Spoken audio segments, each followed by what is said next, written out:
Mahigit 7,000 aftershocks ang naitala mula yumanig ang magnitude 6.9 na lindol sa Cebu noong Setyembre at 30 ayon sa Philippine Institute of Volcanology and Seismology. Kaugnay dito, nagbigay ng detalye ang PHIVOLCS sa bagong natuklasang fault line sa Bugo City.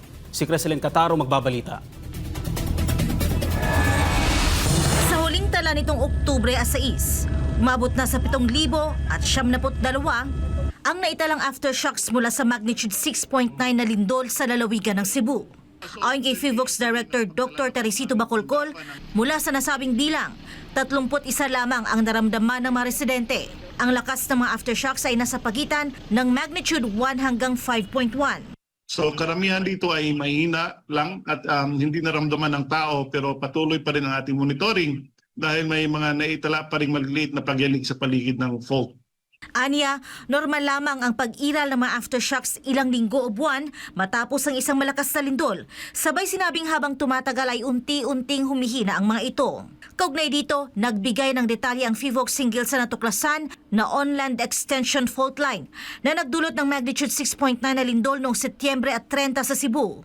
Sabi ni Dr. Bacolcol, nakita ng kanilang quick response team noong Oktubre at 3 ang mga palatandaan ng fault sa Sitio Looc, Barangay Nailon, Bugo City. Kasama dito ang mga bitak sa lupa, pressure mounts at fault scarps, mga indikasyon ng fresh ground rupture. Tinawag itong Bugo Bay Fault dahil ang malaking bahagi nito ay nasa ilalim ng dagat kung saan matatagpuan din ang epicenter ng lindol. Base sa drone survey at field validation, ang bahagi ng fault na nakita sa lupa ay may habang 6 na kilometro na dumadaan sa mga barangay ng Nailon, Libertad at Dakit sa Bugo City. Pero again, based on the magnitude of the event, tinataya namin na ang kabuong haba ng fault ay maaaring nasa 40 to 50 kilometers. So ibig sabihin, may mas malaking bahagi ng fault na nasa dagat. At ang nakikita lamang ng ating team ay ang extension lamang. Patuloy naman ang field verification ng PHIVOLCS at isasagawa rin ang offshore studies upang makumpleto ang mapa ng fault. Para sa Diyos at sa Pilipinas kong mahal, ito si Creselyn Catarong, SMNI News.